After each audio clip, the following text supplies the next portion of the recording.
homologuer un véhicule en VASP Autocaravane? La première question que vous devez vous poser, c'est, est-ce que vous avez le droit de le faire vous-même?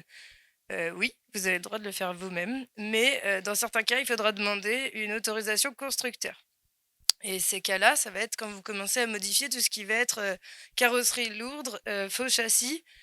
Faire des ouvertures qui vraiment, viennent sectionner, des points d'attache, notamment un passage casse-cabine quand on a une cloison en fait entre, la partie arrière et l'avant, il faudra demander une autorisation. Bref, il y a plein de petits points, on pourra en reparler aussi si vous vous sentez dans ce besoin-là, où il faudra demander. Par exemple, votre véhicule, c'est un Mercedes, vous tapez homologation France Mercedes, vous avez un numéro de téléphone et vous demandez ce qui s'appelle une autorisation constructeur.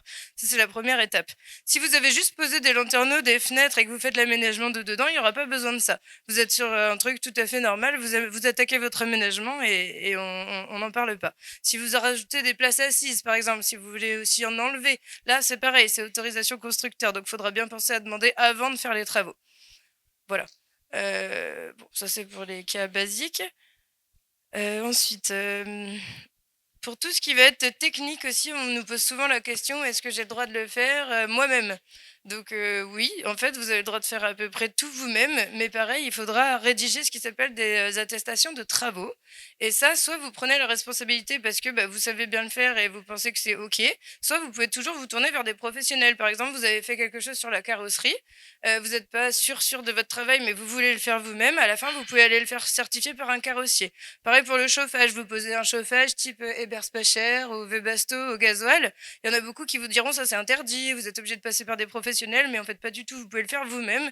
Et ensuite vous allez faire certifier cette installation chez un professionnel ou tout simplement si ça fonctionne bien et que vous en avez déjà posé, vous rédigez vous-même l'autorisation de transformation. Et ça va être pareil en fait pour tous les gros points qui concernent le gaz, l'électricité, tout ce qui va être technique finalement.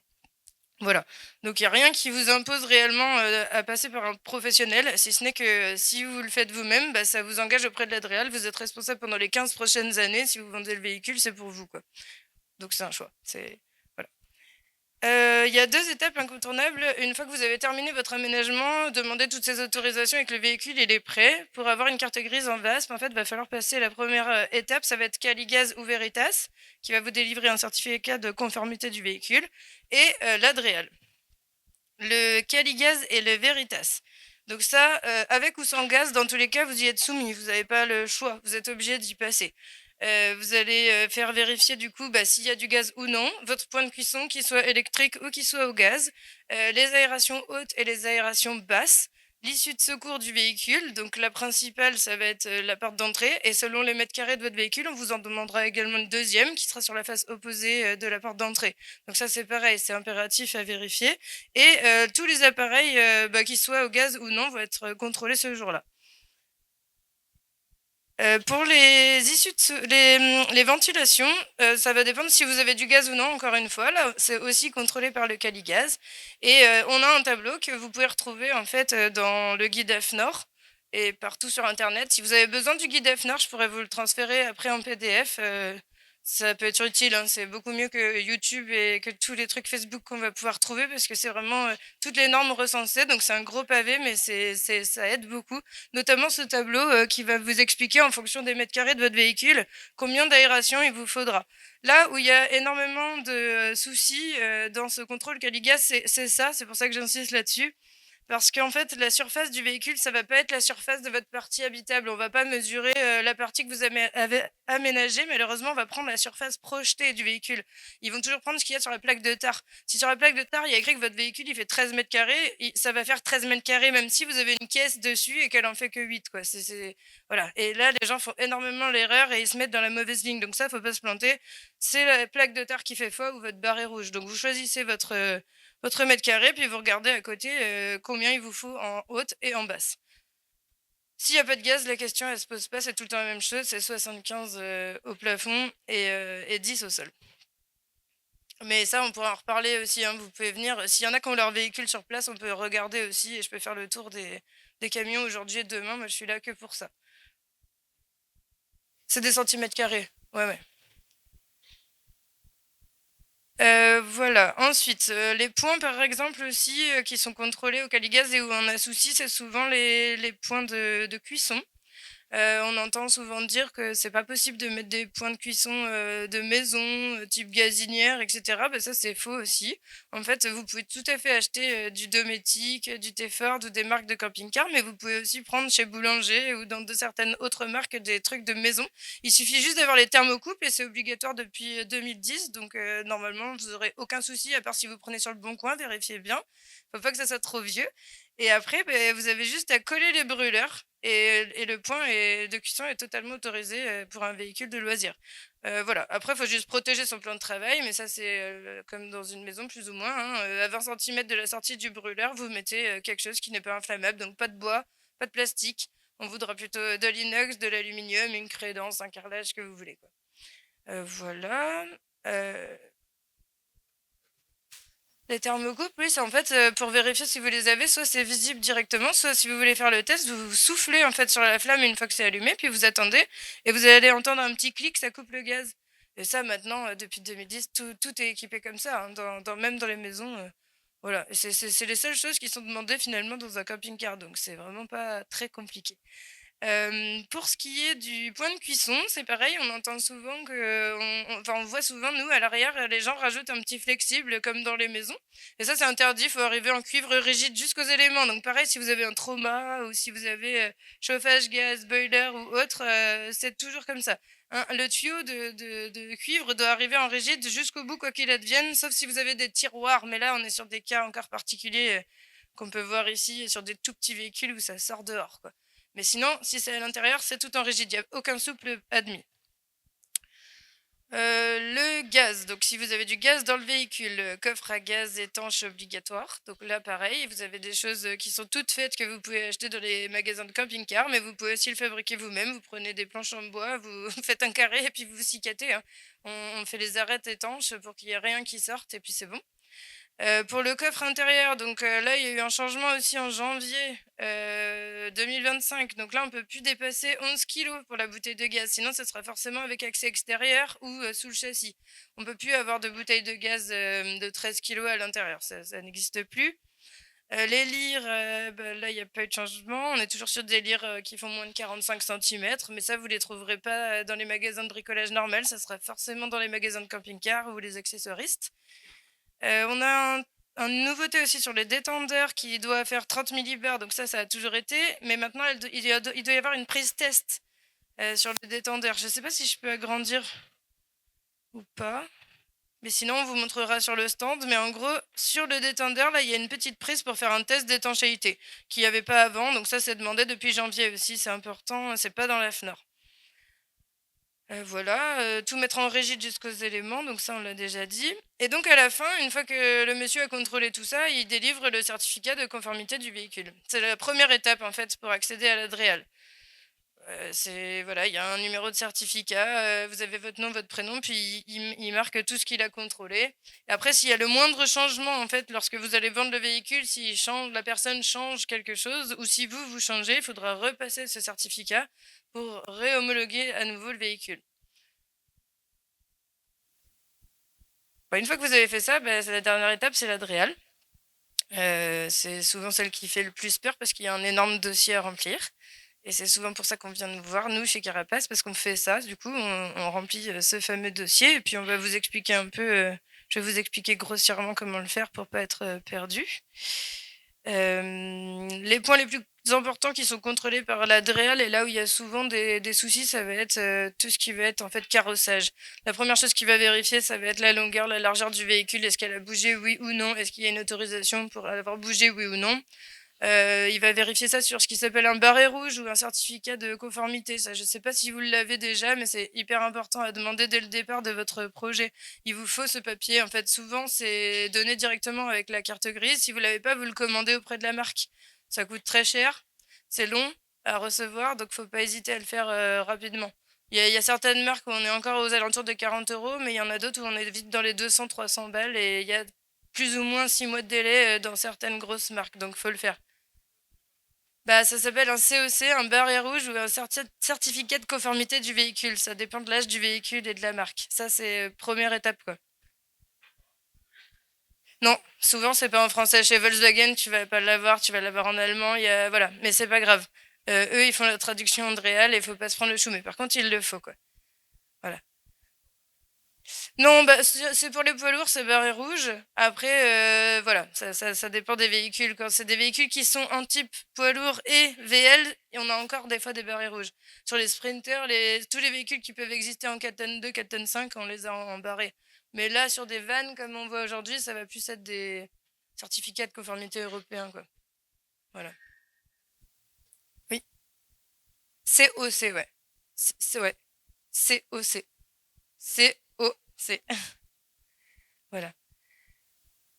Voilà, donc ça va être vérifié. Ensuite, les données de la carte grise, forcément, vont être vérifiées. Ils vont regarder la première chose, c'est les places assises. S'il est en 2 places, vous arrivez avec une banquette de 3 places, véhicule recarrelé, hein. Ça, c'est hyper important. Donc pareil, quand vous achetez votre véhicule, vous-même vérifiez, parce que ça arrive souvent que les gens, ils arrivent chez nous et ils nous font: «Ah bah, c'est un 2 places, il a toujours été 2 places, carte grise 3, dommage».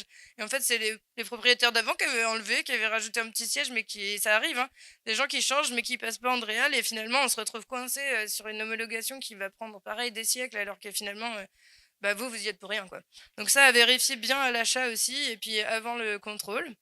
Ensuite, l'aide réal, il va vérifier donc la porte d'entrée, l'issue de secours dont on parlait tout à l'heure, hein. Toujours une issue de secours sur la face opposée à la porte d'entrée si vous faites plus de 13 mètres carrés. L'eau propre et l'eau sale, là, la loi, elle est toute simple, il faut 50%. Vous avez 100 litres d'eau propre, il vous faut 50 litres d'eau sale, minimum. C'est 50% des capacités. Un autre point important, si vous dépassez les 100 litres, il va falloir que ça soit cloisonné ou alors en bloc. Vous pouvez mettre 1000 litres, 10 blocs de 100 litres, c'est pas un souci. Mais vous pouvez pas mettre une cuve de 150 litres qui n'est pas cloisonnée où il n'y a pas de brise-flot, c'est interdit. Voilà, donc ça c'est vraiment important. Après, si vous achetez bah, chez des fabricants de cuves camping-car, ils le font automatiquement et dans des magasins genre, Carflo, toutes ces marques-là, c'est déjà réglementé. Mais c'est vraiment, voilà, vous pouvez pas mettre la grosse cuve, industrielle qu'on trouve, pour les vaches là, qui fait 1000 litres, qui est pratique, qui se met sous le lit.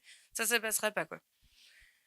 Ensuite, l'électricité. L'électricité, aujourd'hui, ils vérifient simplement les batteries.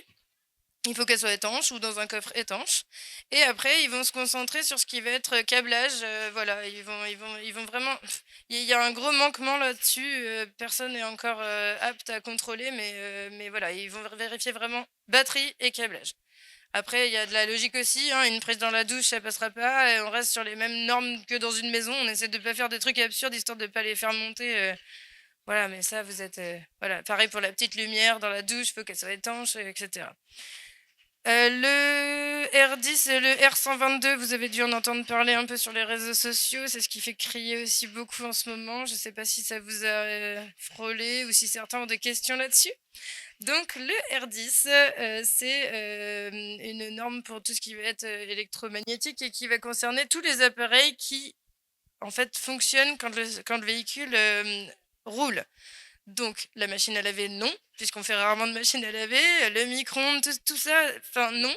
Mais par contre, ce qui va être batterie lithium, tout ce qui va concerner les caméras de recul, les régulateurs, les convertisseurs, le frigo, en fait, tout ce qui reste allumé pendant que vous roulez doit être soumis au R10 depuis janvier 2025. Ils sont intransigeants là-dessus et il vous faudra les certificats de conformité.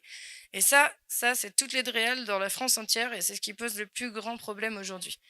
Donc quand vous achetez un appareil et que vous savez qu'il va être allumé pendant que vous allez rouler, il faut ce R10.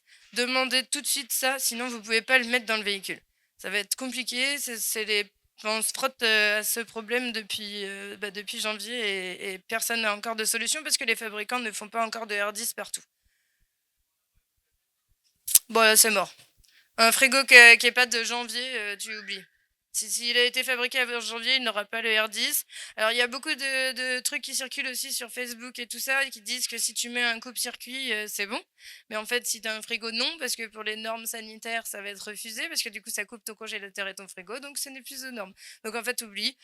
Nous, clairement, on passe nos véhicules sans frigo. Il y a un moment, on n'a plus le choix, même l'Adréane nous le dit, hein, tu enlèves le frigo, tu passes, tu remets le frigo. Ça n'existe pas. Un frigo R10, à part des marques camping-car, tous les vieux aménagements qui datent d'avant janvier, donc pas si vieux que ça, les frigos ont beau être neufs dans des marques. Voilà, pour l'instant, c'est pas encore d'actualité sur le marché, donc c'est très compliqué. Les fournisseurs solaires s'y sont mis, hein, Victron Énergie, presque tout est en R10. Sur du van, vous n'aurez pas de réels soucis. Sur tout ce qui est régulateur, convertisseur, batterie, on sera bien. Mais voilà, sur plein d'autres produits, on va être un petit peu en galère là-dessus. C'est pareil pour les caméras de recul. On a des camions qui sortent de chez MAN d'usine, bah, on nous fait retirer les caméras alors qu'ils viennent de les poser parce qu'elles sont pas malheureusement, elles sont pas encore R10. Donc ça va venir, va falloir être patient, mais mettez rien, en fait. Si vous voulez passer, tranquillement, pour l'instant, faut pas les mettre, quoi. C'est comme ça, on n'a pas de solution, dans l'instant. Bah, c'est les ondes électromagnétiques. En gros, c'est ce qui vient perturber le moteur en circulation et techniquement, c'est pas vraiment, on n'est pas encore sur quelque chose de très. Alors, si c'est amovible, il y a pas de souci. Ben, on va en reparler après parce que j'ai un petit tableau là-dessus. Si c'est quelque chose qu'on peut prendre et enlever du véhicule sans outil, en fait, ça compte pas comme de l'aménagement. L'ADREAL le comptera pas. C'est pour ça que c'est risible, en fait, parce que on va être sur des trucs totalement flous, mais c'est le cas de beaucoup de choses à l'ADREAL, hein, malheureusement. Voilà. Donc, bah, le fameux tableau donc, qui explique, mais c'est pareil, on peut en parler pour ceux qui ont besoin plus précisément. En fait, ils disent bien, fixer mécaniquement au véhicule est impossible à démonter ou à enlever sans outil. Voilà. En gros, c'est ça. Simplement, le frigo étant obligé d'être fixé, il fait partie de ça et la plupart des choses sont obligatoirement fixes dans un véhicule, quoi.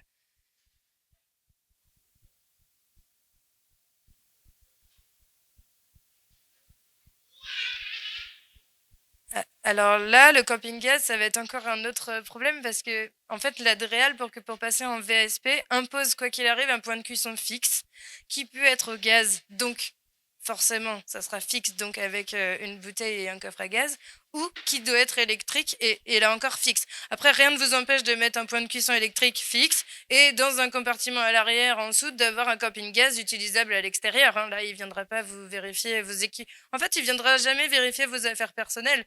Ça va être vraiment ce qui est fixe et il faut homologuer un point de cuisson. Donc soit il est posé et dans ce cas vous avez votre coffre étanche, soit il est électrique et on n'en parle plus. Mais après, libre à vous de mettre un camping-gaz. Le mieux c'est de pas l'emmener, hein. On est sur le même truc que le frigo, hein. Il reste chez vous et puis vous faites le contrôle et puis vous le mettez après. De toute façon, sur les points de cuisson comme ça, c'est écrit que c'est interdit en intérieur. Donc voilà. Voilà, on a tout vu. Le dossier RTI. Alors, si jamais vous n'avez pas envie de le faire, je le fais très bien. Mais on va quand même expliquer un peu dans l'ensemble. Donc, le dossier RTI, vous vous demandez des papiers, la carte grise, le fameux barré rouge COC dont on parlait tout à l'heure, un contrôle technique valide qui a pas moins de 6 mois, on s'en fiche, il faut qu'il soit valide le jour du contrôle, c'est tout ce qu'ils vous demanderont. Et voilà, là ça va être vos papiers essentiels. Et ensuite on va remplir des attestations et des annexes. Donc la première annexe, c'est la demande de réception. Donc là le motif de la réception, ça va dépendre de votre véhicule, mais sur des fourgons, comme on disait tout à l'heure, on va rester simple, ça va être du VASP autocaravane. Vous, votre but c'est ça, c'est de l'homologuer en camping-car. Donc ça va être ça, on va écrire VASP autocaravane. Je sous-signais, donc c'est vous. Numéro de téléphone, c'est vous, Dréal, etc. L'adresse postale, ça va être l'adresse où vous voulez passer à l'Adréal. Idéalement, celle de la carte grise. Ça peut être aussi chez un proche, mais il faudra une attestation de domicile. Et l'Adréal sera forcément à ce code postal-là. Donc si vous mettez dans le 44, vous passerez forcément à Nantes. Voilà, enfin, ça, on peut pas choisir cette réelle parce qu'il y en a une plus cool, sinon on irait tous à Toulouse. Voilà. Mandaté, donc ça, c'est si jamais vous faites appel à quelqu'un, mais c'est pas le cas là, on est sur de l'autoconstruction. Le numéro d'IMAT, donc c'est votre plaque. La marque de votre véhicule, et le numéro VIN, c'est le truc à 17 caractères en E sur la carte grise. Voilà, vous rentrez exactement tout ce qu'il y a sur la carte grise, hein. Il n'y a rien de compliqué. Et les modifications du véhicule, là, vous allez recenser en fait tout ce que vous avez fait. Donc en gros, une création d'une partie habitable dans le véhicule avec 2 points. Et là, on liste le coin couchage, le coin cuisine, la cuisson gaz ou électrique. Il faut vraiment lister tout ce que vous avez fait dans le véhicule et qui peut être soumis ou non à contrôle. Vous avez mis des fenêtres, vous le mettez. Combien de fenêtres? Enfin voilà. On va vraiment faire un listing complet du début à la fin. Si vous avez ajouté des places assises, c'est ici aussi. Si vous avez modifié la carrosserie, c'est ici. Tout doit être notifié. La case est petite, mais il faut tout mettre quand même. Ensuite, vous signez et c'est terminé. L'attestation de travaux. Donc là, on en parlait tout à l'heure, ça va être pour tout ce qui va être technique. Vous allez pouvoir en faire plusieurs. Par exemple, si, vous avez posé le chauffage, mais que, votre pote Henri a fait le gaz, bah, il va y en avoir 2 finalement. Il y a aussi des gens qui font, une partie de leur aménagement, puis l'autre partie par un aménageur, bah, il va y en avoir 2 également. En fait, l'aménageur va prendre la responsabilité, de sa partie à lui et vous de la vôtre. Et ça va être en fait, il peut y en avoir autant que de personnes qui sont intervenues sur le véhicule. C'est vraiment ce qui va, vous dédouaner vous de ce que vous avez fait ou pas fait finalement. Si voilà, il faut pas hésiter à demander aux prestataires qui vous font des choses de remplir ce papier, c'est important, sinon tout va être de votre responsabilité.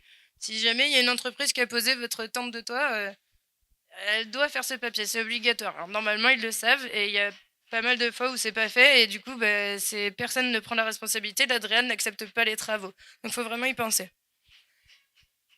Là, c'est pour les pesées, parce que quand on passe à l'Adréal, on doit faire une pesée du véhicule, donc essieu avant, essieu arrière. Le but étant de voir si on dépasse pas les limites autorisées sur le fameux barré rouge dont on parlait au début.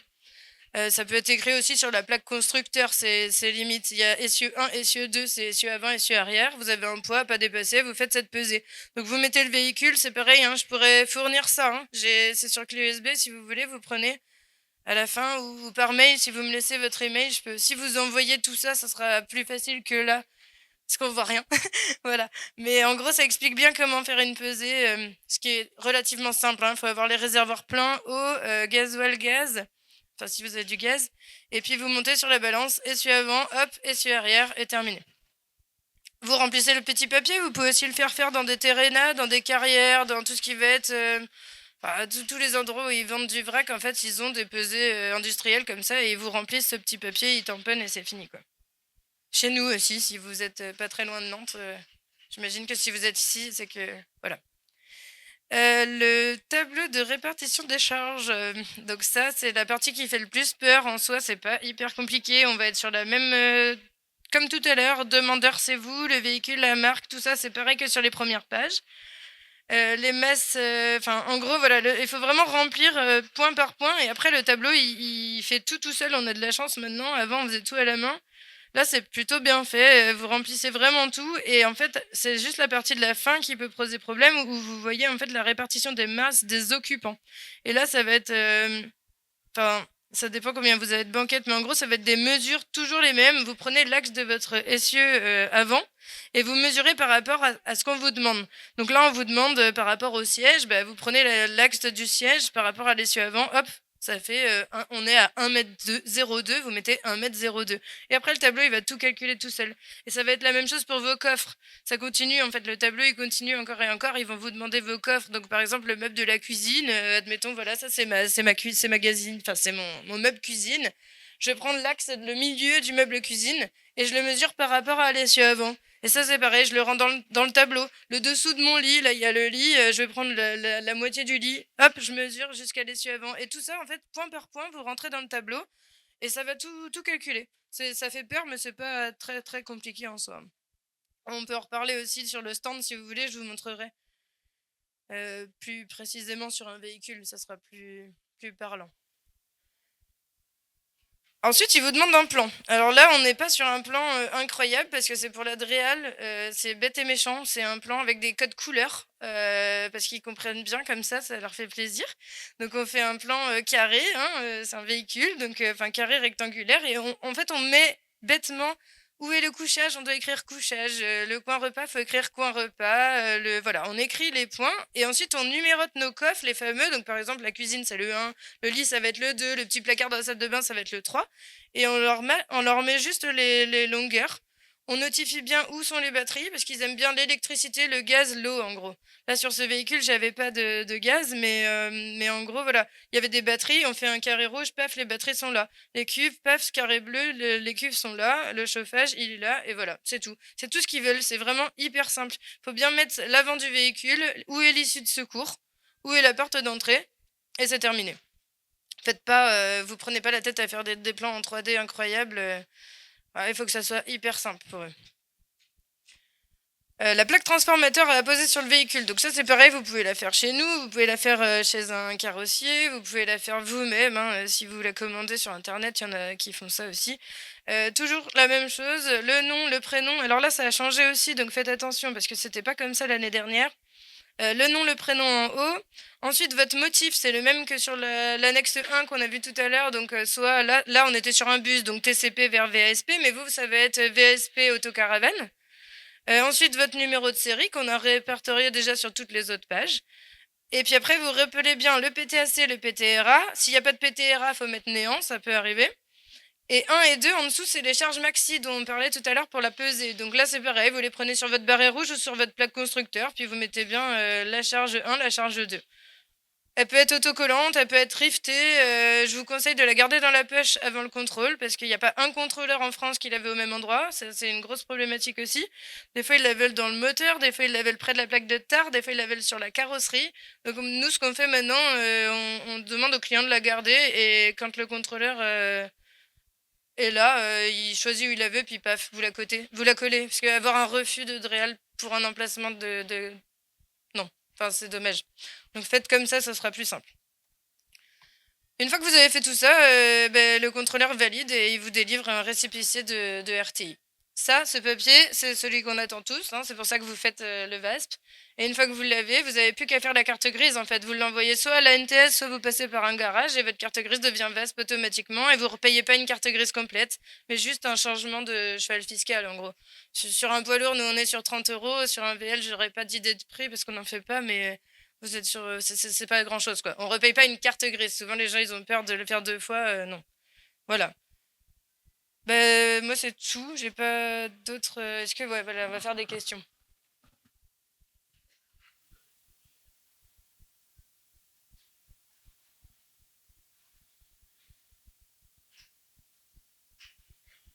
Euh, Alors y a pas d'aménagement. Genre c'est tout démontable quoi.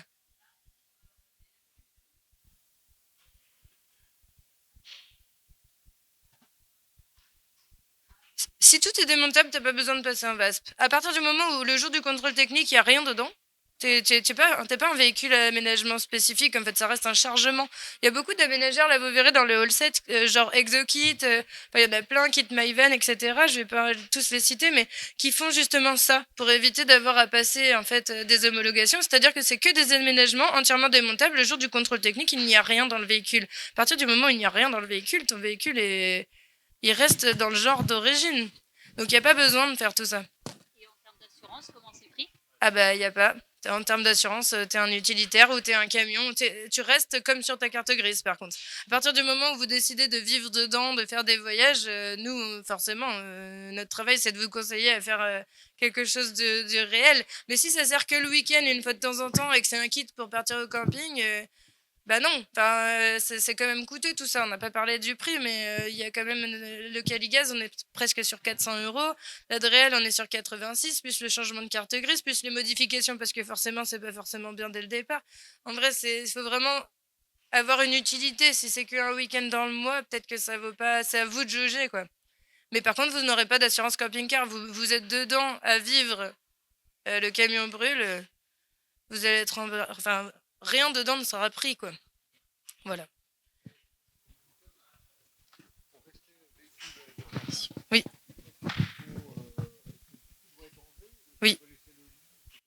Normalement, il doit être comme d'origine, c'est-à-dire que s'il y avait deux sièges, il y a deux sièges et le coffre est vide.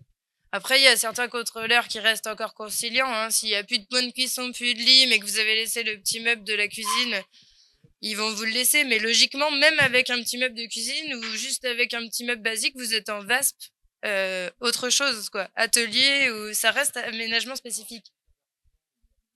Oui, et ben c'est un VSP atelier. En fait, normalement, ils sont censés le passer en atelier aussi. Alors là, du coup, on n'a pas de caligaz à passer, c'est plus simple, mais on est quand même sur mais il y a beaucoup d'artisans nous qui viennent nous demander ça parce que bah ils veulent assurer ce qu'il y a dedans, que pour eux c'est important. Mais voilà, après, il y a des contrôles techniques qui ferment les yeux encore, heureusement, mais voilà. Oui, c'est essentiellement une question d'assurance. Non, alors non, c'est pas illégal, mais par contre, au niveau si c'est indémontable et que le jour du contrôle technique, il y a un litre, du gaz, etc., là, vous n'aurez pas le contrôle technique. Là, ils ouvrent et ils font une non-concordance avec la carte grise. Hein? Bah, s'il y a qu'un lit, c'est au bon vouloir du contrôleur, hein. Voilà, il y en a encore beaucoup qui laissent passer, mais de moins en moins, parce qu'il y a eu énormément de soucis aussi. En fait, personne ne savait, qui était responsable en cas d'accident. Tous les feux qu'il y a pu avoir dans les saisons d'hiver, etc., ils ont cherché un bouc émissaire, là, il y a 3 4 ans, et c'est tombé sur les contrôleurs techniques, d'où le fait que aujourd'hui, on trouve de plus en plus de non-concordance et les gens nous rappellent en nous disant: «Ça faisait 6 ans que je passais comme ça et maintenant ça passe plus». Bah oui, parce qu'en fait, il y a un coupable aujourd'hui, c'est, le dernier qui a vu le véhicule et qui a pas déclaré, donc le contrôleur technique qui n'a pas ouvert. C'est pour ça que maintenant ils ont serré un peu plus la vis et puis tant mieux, les gens se mettent un peu aux normes aussi, quoi. Il y avait des choses des fois, qui étaient un peu délicates. Est-ce que vous avez des ouais. Alors Caligaz, on est sur du 400 € avec, du gaz, s'il y a du gaz à contrôler.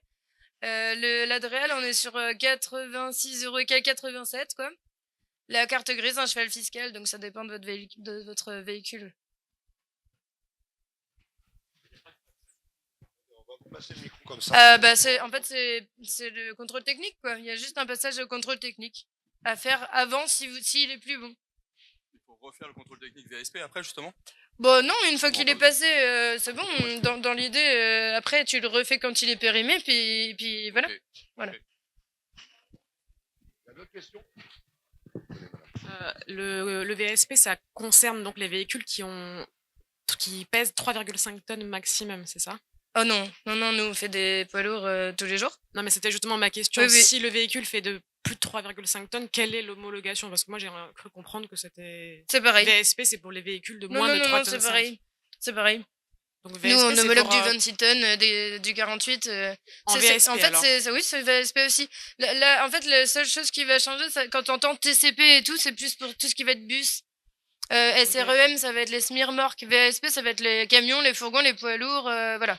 Ok, parce que j'imaginais que si je passais un poids lourd, VSP. j'étais exemptée de Ah VSP. non, non, Non, pas du VSP, tout. tout pareil. Non, non, malheureusement, Ok. Même combat. Ça marche.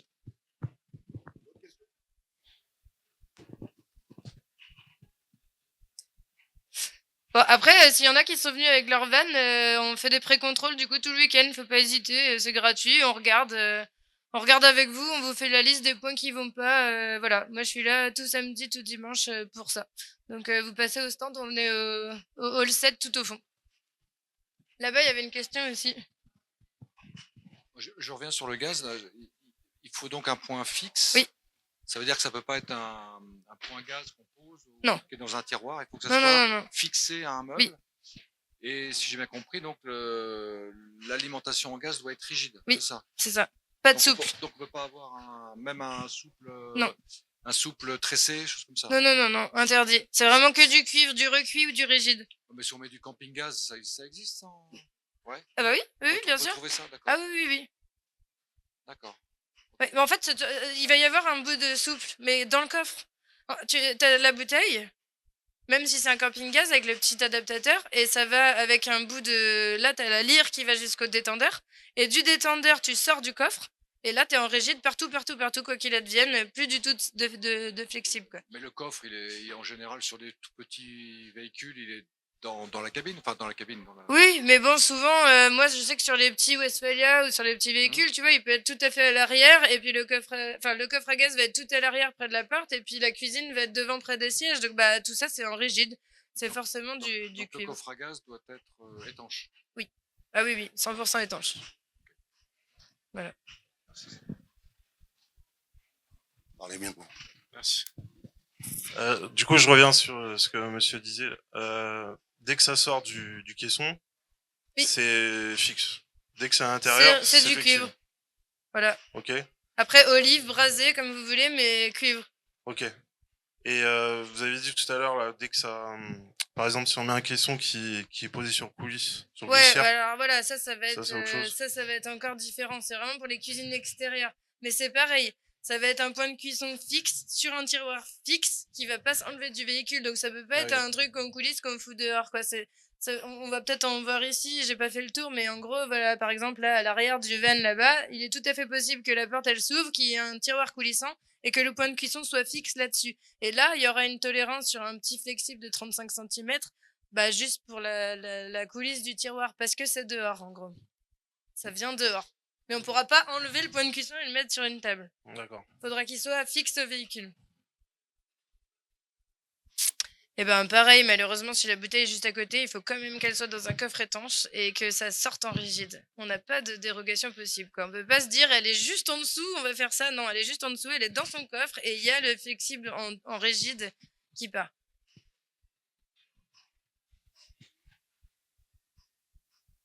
Oui. Oui. Oui, il faut de l'eau, ouais. C'est 10 litres sur un véhicule comme ça, en moins de 3,5 tonnes, c'est 10 litres minimum d'eau propre. Même s'il n'y a pas d'évier, même s'il n'y a pas. C'est ça, ça peut être un jerrycan et pareil 5 litres d'eau sale pour la récupération. Voilà. Oui. Est-ce qu'un véhicule avec une vignette VASP a une influence sur la taxe pollution et la vignette critère? Je ne sais pas. Je sais pas. Pour l'instant, nous, on est soumis exactement aux mêmes règles. On a posé la question et on est toujours en attente d'une réponse. Nous, sur le poids lourd, on a été obligé de demander la vignette critère en VASP. Et on attend de savoir. Après, en soi, je vois pas la différence. On l'utilise tout pareil, on roule dans les mêmes endroits. Donc oui, logiquement, on est soumis aux mêmes règles, quoi. Mais on attend toujours aussi ça sur les taxes à l'essieu depuis à peu près 10 ans. Hein. La réponse n'est pas claire non plus. Donc, voilà. Bonjour, tu parlais tout à l'heure de l'autorisation constructeur. Oui. Renault la délivre plus aux particuliers. Non, Renault ont arrêté, il faut passer par un professionnel. Et j'avais compris que si tu touchais pas au renfort ou à la structure, il n'y avait pas de souci. Mais si par contre tu fais sauter la cloison, voilà. Là par contre c'est problématique. Ça c'est problématique, ouais. Et après ça dépend. Les renforts et la cloison, c'est quand même, c'est ce qu'on disait tout à l'heure, voilà, si tu poses des fenêtres et des lanterneaux, c'est bon. Si tu décides, par exemple, de faire toute une ouverture, comme on voit dans les food trucks, où ça vient ça vient un petit peu désolidariser la structure de la caisse, là, ils vont demander, en fait, tout est à la bonne analyse normalement, si tu touches que la carrosserie sans modifier, c'est bon. Mais vraiment, si c'est des grandes ouvertures qui fragilisent, ils vont te le demander, quoi qu'il arrive. Ouais, là, c'était juste pour lanterneau, fenêtre. Bon, non, lanterneau, fenêtre, t'as besoin de rien. T'as pas besoin d'autorisation constructeur. Je me posais la question du coup pour la cloison de séparation avec là oui, par contre, la cloison oui. Ok. Parce que si tu la fais sauter, parce que si tu fais juste une fenêtre dedans, c'est bon. Et si tu l'enlèves et que oui, et que tu recrées une cloison, oh bah ça ils verront pas. Hein. Ouais. Ça c'est voilà. Du moment qu'elle y est, elle y est. Ok. Tu peux la recréer dans la matière que tu veux, mais voilà. Ça marche. Merci. Sur les boulons d'origine avec les fixations d'origine, c'est pas un souci quoi.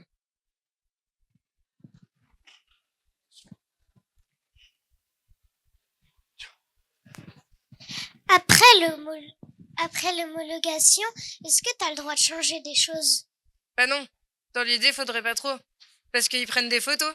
Et sur les documents, comme on a vu tout à l'heure, il y a écrit que tu as mis cette gazinière-là, qu'elle consomme comme ci, comme ça.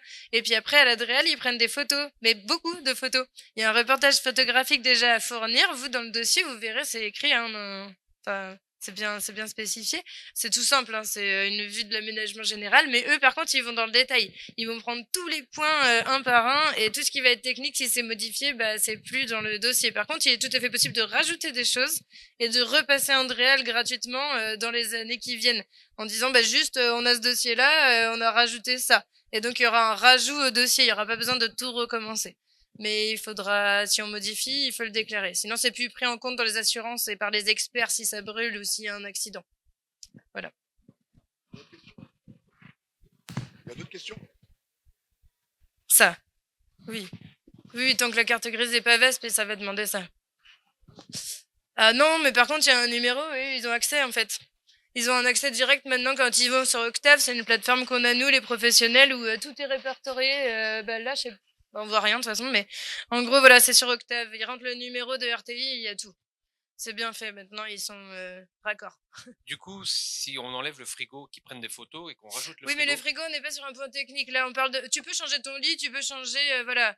Le R10, vu que c'est encore flou, le frigo n'est pas dans les points obligatoires pour le moment, en fait. D'accord. C'est pas encore rentré dans les points obligatoires pour le gaz. Par contre, et puis c'est pas du gasoil, c'est pas du gaz. Et ça reste, voilà, c'est ok. Si tu changes le convertisseur, c'est pareil. Du moment qu'il reste R10, personne ne demandera rien. C'est vraiment le magnétique, c'est nouveau, quoi. C'est depuis janvier. Mais par contre, dans 2-3 ans, ça sera pas le cas, hein. Les véhicules que vous aménagez et que vous homologuez que dans 2-3 ans, il faudra que ça soit à jour, quoi. Et tout ce qui va être MPPT, booster charger, ils sont aux normes depuis le 1er janvier. Chez Victron, par Ah bah, exemple. chez Victron, ils sont aux normes depuis 2 ans. Oui, oui. Ah oui, d'accord. Là-dessus, on n'a pas de souci, si ce n'est sur les gros véhicules, c'est à partir du 100, 150, 80, je crois, dans les régulateurs où ils le font pas encore parce que bah, c'est pas possible, c'est trop gros. Mais tout ce qui équipera du fourgon, il n'y a aucun problème, c'est écrit dessus, hein. C'est carrément gravé sur l'appareil.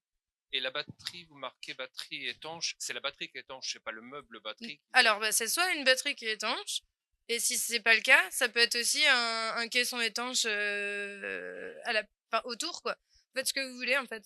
C'est soit vous en achetez une des étanches, mais sincèrement, aujourd'hui, elles le sont toutes, hein, chez Victron Energy notamment. Tout ce qui est lithium, c'est étanche. AGM, gel, plomb carbone, c'est étanche, hein, quoi qu'il arrive. Mais il y en a, ils s'amusent à prendre les batteries moteurs, hein, ça fonctionne aussi. Et là, pour le coup, ça ne l'est pas. Et après, chacun ses budgets, hein. Il y en a, ils font de la récup. Et dans ce cas-là, on imposera un coffre étanche. Voilà.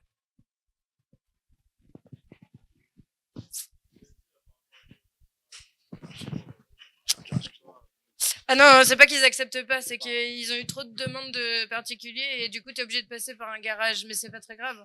Tu vas au garage Renault le plus proche, tu dis que tu veux faire ça et c'est le garage qui doit faire la demande pour toi.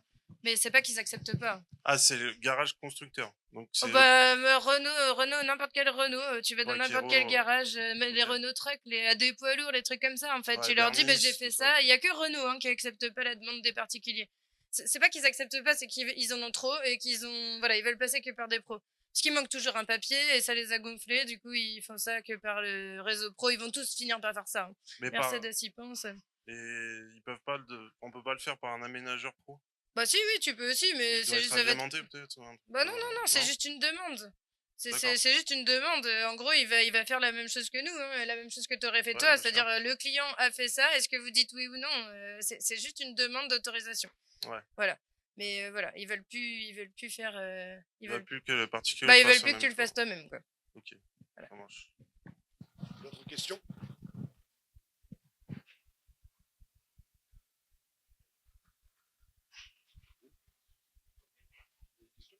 Ah bon, pardon. Ok. Attendez, monsieur. Oui.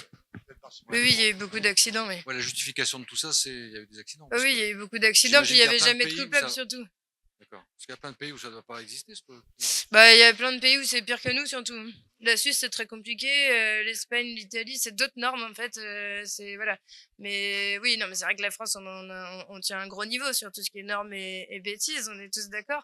Mais non, vraiment, il y a eu tellement d'accidents. Et en vrai, ça a été compliqué parce que c'était jamais la faute de personne. Je sais pas si vous avez déjà fait attention, mais quand on fait une session de véhicule, il y a une case en dessous avec écrit « Je ne certifie ne pas avoir fait subir de modifications au véhicule ». Tout le monde coche cette case sans jamais regarder, mais en fait, bah si.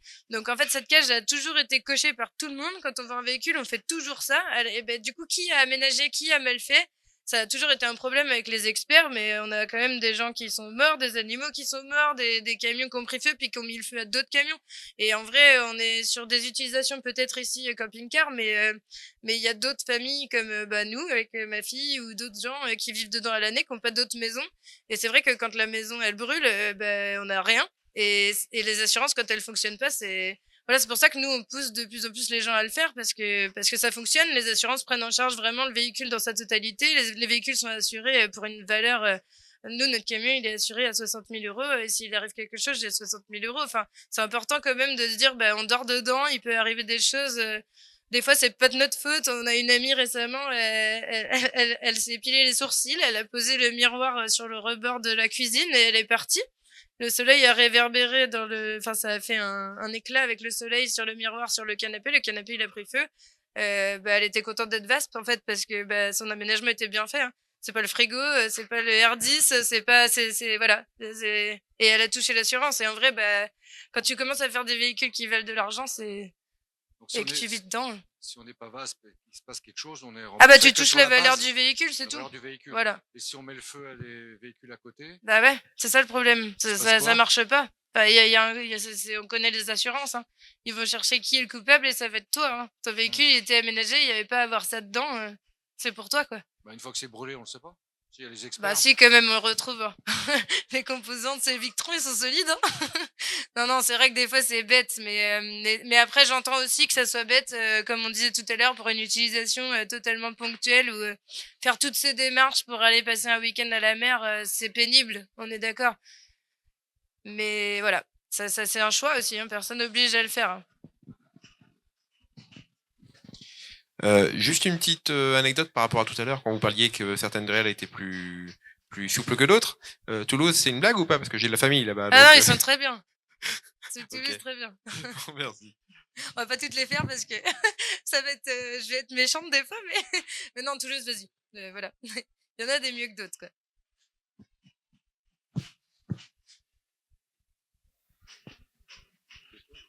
Bon, bah, en tout cas, si vous avez des questions plus tard, là encore, peut-être.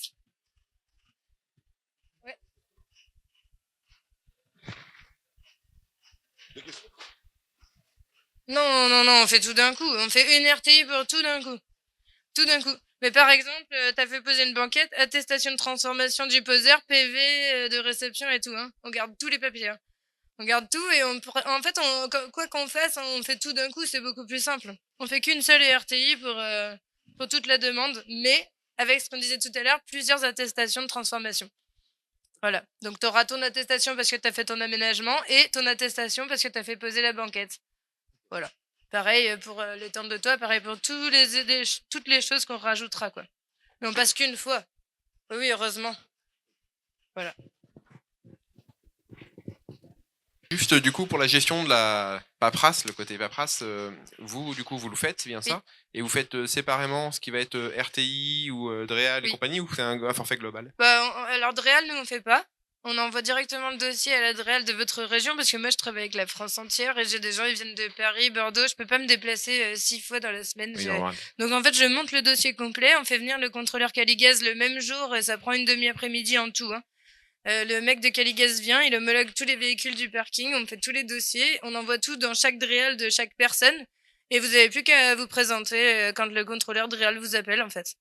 Voilà. Donc, Toulouse, c'est possible, partout. Ok, et au niveau budget, c'est un budget dans les combien? 400 pour le dossier, 400 pour le Caligaz et après, bah, il y a des petits trucs après, la plaque, on prend 35 €. Même Il y a sur un porteur 26 tonnes? Oui, oui. Ok. Ça change rien. C'est les mêmes démarches, c'est les mêmes plans, voilà.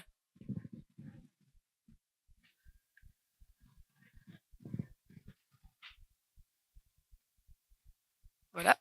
Par exemple, si c'est vous qui faites le dossier, faut qu'on vous découpe enfin, les cartons, les choses comme ça qui prouvent, les documents qui prouvent. Non, non, si vous le faites chez nous, on a tout, nous.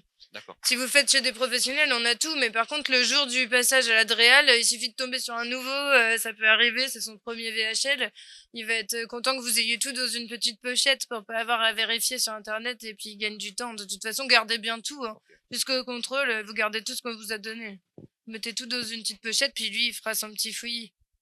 Voilà. Merci.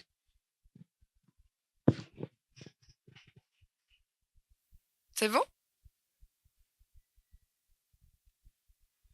Allez, ben, je vais vous laisser là-dessus. Je sais pas qui prend la relève, mais... Merci d'être resté.